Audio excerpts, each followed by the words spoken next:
Good morning friends, welcome back to my channel home cook Kavita channel থেকে তোমাদের সবাইকে অনেক অনেক ওয়েলকাম। আশা করছি সবাই খুব খুব ভালো আছো, আমিও ভালো আছি।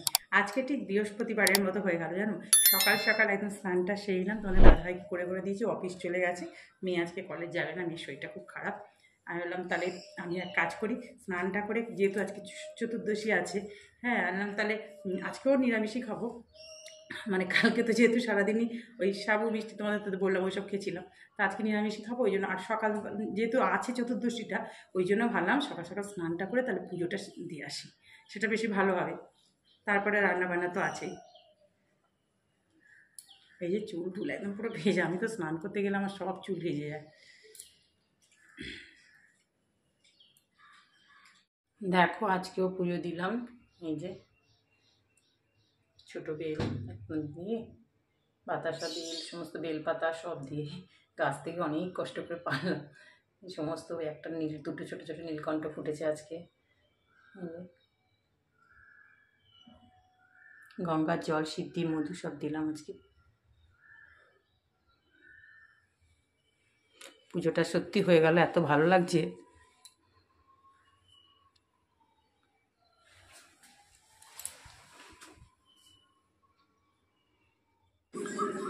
দেখো পুজো টুজো দিয়ে আসলাম, দিয়ে নিচে নেবে একটু টিফিন করে তারপর চা বিস্কুট খেলাম, আর একটু সাবু ছিল সেটা মেখে খেয়ে তারপরে দেখো রান্না বসিয়ে দিচ্ছি। একদিকে ভাত, একদিকে পোস্ত হবে। কড়াতে তেল দিয়ে কালো জিরে ফোড়ন দিয়ে আলু, শিম আর সজনের ডাঁটা দিয়ে পোস্ত করব। নিরামিষই, আজকেও নিরামিষ খাবো, তাই নিরামিষই রান্না করছি। অল্প একটু পনিরের তরকারি রয়েছে, ওটা দুপুরে গরম করে নেবো। এখন না, পোস্তটা করে নিই আগে। এই যে আলু এগুলো সব ভালো করে ভেজে নিচ্ছি, আর ভেজে এবার পোস্তটাও বেটে রেখে দিয়েছি, মিক্সিতেই বেটে নিয়েছি। দেখো পোস্তের মধ্যে লঙ্কা টঙ্কা সব দিয়ে দিয়েছিলাম, একটু চিনি সব দিয়ে পোস্তটা বেটে নিয়েছি। মোটামুটি একটু নাড়াচাড়া করেই তারপরে পরিমাণ মতো যতটা জল দরকার হবে জল দিয়ে দেবো। ওইদিকে ভাতটাও হয়ে এসছে, একটু খুন্তি দিয়ে ভালো করে নেড়ে চেড়ে দিচ্ছি। মোটামুটি দেখো নাড়াচাড়া আমার হয়ে গেছে, এবার জলটা দিয়ে দেবো।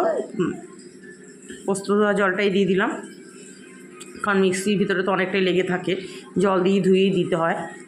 বাস এবার একটু ভালো করে সেদ্ধ হয়ে যাবে, তারপর গ্যাসটা একটু সিম করে দেবো। এদিকে দেখো একটু ডাল, কালকে ভেজ ডাল অল্প রয়েছে ফ্রিজে, একটু বিউলির ডাল করব। বিউলির ডালটা একটু আলতো করে ভেজে নিচ্ছি, কারণ নাহলে না একটু ল্যাসা ল্যাসা হয়ে যায়, ওই জন্য একটু ভেজে নিলে বেশ ভালো হয়। ওদিকে বিউলির ডালটা ভেজে সেদ্ধ করতে বসিয়ে দিয়েছি নুন দিয়ে। আর এদিকে দেখো পোস্তটা আমার হয়েছে। আমি তো তোমাদেরকে বলি, পোস্ত নামানোর আগে একটু কাঁচা সর্ষের তেল দিলে আমার গন্ধটা ভীষণ ভালো লাগে। সর্ষে বাটাতেও দিই, পোস্ততেও একটু দিই। বাস পোস্তটা এরকমই রেখে দেবো, নাহলে পরে একদমই টেনে যায় আলু যেহেতু।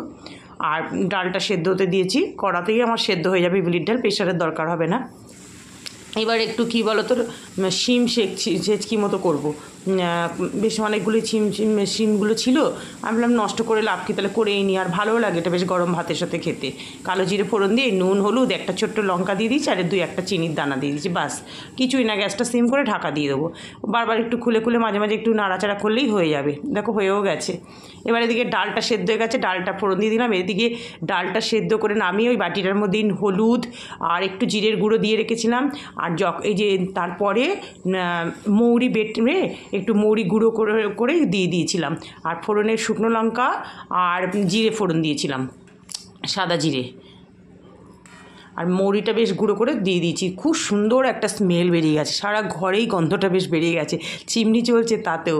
আর বিউলির ডালটা খেতে না এই জন্যই এত ভালো লাগে এই মৌরি বাটাটা দিলে। একটু আদাও দিয়ে দিয়েছিলাম। রান্নাবান্না তো হয়ে গেল, দেখো সব গ্যাস ট্যাস তো সঙ্গে সঙ্গে পুছিয়ে বাসন টাসন একদম ধুয়ে সব রেডি করে নিয়েছি একদম। আবার গিয়ে একটু ঘেমে গেছি পুরো রান্না করতে করতে, একটু চেঞ্জ করে নেব গিয়ে। এই দেখো খেতে বসে গেলাম, অনেক কিছুই হয়ে গেছে। দেখো এই যে শিম শেকচির মতো করলাম, আর পনির আলুর তরকারি ছিল কালকের, আমার একটু ছিল, ওটা আমি গরম করে নিলাম এখন মাইক্রোওভেনে। আর বিউলির ডাল, আলু, শিম, সজনে ডাঁটা দিয়ে পোস্ত, পাঁপড়, চাটনি। মেয়েও খেতে বসে গেছে, সব খেতে বসে গেলাম। মেয়ের বাবা অফিস থেকে ফিরলো, এই যে মেয়ের সমস্ত জিনিসপত্র নিয়ে আসলো, এগুলো সব কলেজে লাগবে। আমি বললাম এত টাকার এই জিনিসপত্র বাপরে বাপ তুই তো সব হারিয়ে ফেলবি। দেখো এই বোর্ডটা নিয়ে এসছে, এত ভারী বোর্ডটা সেই কলেজ স্ট্রিট থেকে বই বই নিয়ে আসলো। আমি তো সিঁড়ি থেকে তুলতেই দম বেরিয়ে গেছে আমার। গুড ইভিনিং ফ্রেন্ডস, এখন বাজে হচ্ছে 6:30 মতো বাজে। এখন তো একটু লেট হবেই। তারপরে দুপুরবেলা তো খাওয়া দাওয়া করলাম, তখন তো তোমাদের সঙ্গে শেয়ার করলাম। মানে খাওয়া দাওয়ার পর না আমি মানে খেয়েছিলাম, চা ওইসব খেয়েছি, ওটা ভালো ছিলাম। ভাত খাওয়ার পর পুরো আমার শরীর একদম ছেড়ে দিয়েছে, জানো তো। না আর পাচ্ছি না যে বাসনগুলো সিঙ্কে নেবো, ওটাও মানে আমার আর ইচ্ছা করছে না। মানে এত কষ্ট হচ্ছে, যাবার জ্যাক করে শুয়ে পড়েছি, ঘুম তো আর হয় না, একটু শুয়ে পড়েছি। তারপরে ওর বাবা ফোন করলো, ইমের কলেজের আজকে অনেক কিছু জিনিস আনতে হবে, সব কিট মানে টাইপের। এই তো এখন তোমাদেরকে তো দেখালাম কি মানে ওর বাবার হাত ধরে গেছে। আমি বাবা করছি তুমি আনলে কেন তো ভারী ভারী জিনিস, বাপরে বাপ। আমি ও কী করবে, ওটা নাকি বাড়িতে রাখতাম, যে আমাদের তো এত টেবিল আছে, তোর ওটা অত টাকা দিয়ে কেনালি। বইটা হালকা আছে, কিন্তু যা জিনিসপত্র বাবাকে দেখছি, এই ঘাড়ে করে একটা এনেছি, এই ঘাড়ে করে হাতে থাকলেই গোটা টেবিল ময় খুলে খুলে দেখা আছে। মা গো, আমি করছি এগুলো তো কলেজে নিয়ে নিয়ে সব ফেলে দিয়ে চলে আসবি বাড়িতে। মানে কত টাকার যেন আজকে প্রায় 2000 টাকা, হ্যাঁ 2000 টাকার বেশি সব জিনিস নিয়ে আসা হবে। তারপরে বইটা আলাদা, কি বলবো আর। তাও নিয়ে তোর সমস্ত জিনিস তুই পড়াশোনাটা মন দিয়ে কর। এই যে আমি একটু চা করলাম, চা আর দুটো বিস্কুট নিয়ে বসলাম। এই ক্রিম কেকারটা খুব ভালো নিয়ে দিয়েছে, বা জিরে দেওয়া, যেটা স্পাইসি, ভালো খেতে বেশ। আগেও মাঝখানে দিয়েছিল না, পাশে প্যাকেটে লিখে দিলে না এটা পাঠায় না। এখন তোমাদের দাদাভাই আসলে টিফিন এখন ওয়াশরুমে গেছে, টিফিন দেবো, মেয়ে করতে দেবো। আমি আগে চা বিস্কুটটা খেয়ে নিই। চাটা বসিয়ে দিয়েছিলাম, তারপরে এসে গেল। আজকে নিরামিষ খেয়েছি, কিন্তু ভালো লেগেছে খাওয়া, জানো তো। বেশ ডালটা ভালো হচ্ছে, পোস্তটাও ভালো হচ্ছে, খুব ভালো লেগেছে। শিম সেচকিটা যে করেছি ওটাও বেশ ভালো লেগেছে খেতে। আর আসলে ভাতটা একটু গরম ছিল। আর রাত্রিবেলা পাঁপড় রয়েছে অনেকগুলো, ভাবছি আর কিছু ভাজবো টাজবো, দেখি কিছু ওরা যদি ডিম টিম খেতে যায় ওদের ভেজে দেবো। আমি নিরামিষই খাবো।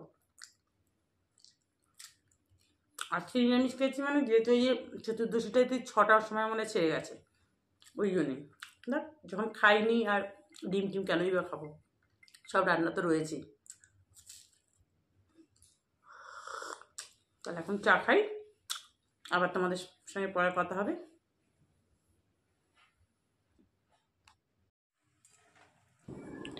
দেখো এই যে একটু ডালের সাথে বেশ পকোড়া হলে গরম গরম না ভীষণ ভালো লাগে। আর তাহলে ভাবলাম একটু পকোড়া করে নিই। কী কী দিয়েছি বলো তো, একটু আলু গ্রেট করে দিয়েছি, সুজি দিয়েছি অল্প অল্প, একটু বেসন, তারপরে একটু আটা আর আলু ধনে পাতা, সব নুন টুন দিয়ে করেছি। বন্ধুরা এই যে তোমাদের তো দেখালাম পকোড়া ভাজছিলাম, এই দেখো সব পকোড়াগুলো ভেজে ফেলেছি। এই যে পকোড়া, পোস্ত গরম করে নিলাম, এখানে ভেজ মুগ ডাল, আর এখানে হচ্ছে এই যে বিউলির ডালটা, দেখো সমস্ত ডিনার সাজিয়ে নিয়েছি। তাহলে বন্ধুরা আজকে ডিনার করতে করতে ভিডিও করার আগেই ভিডিওটা শেষ করছি। তোমরা সবাই ভালো থেকো, সুস্থ থেকো। তোমাদের সাথে আবার দেখা হবে নেক্সট একটা ভিডিওতে। Tata, good night.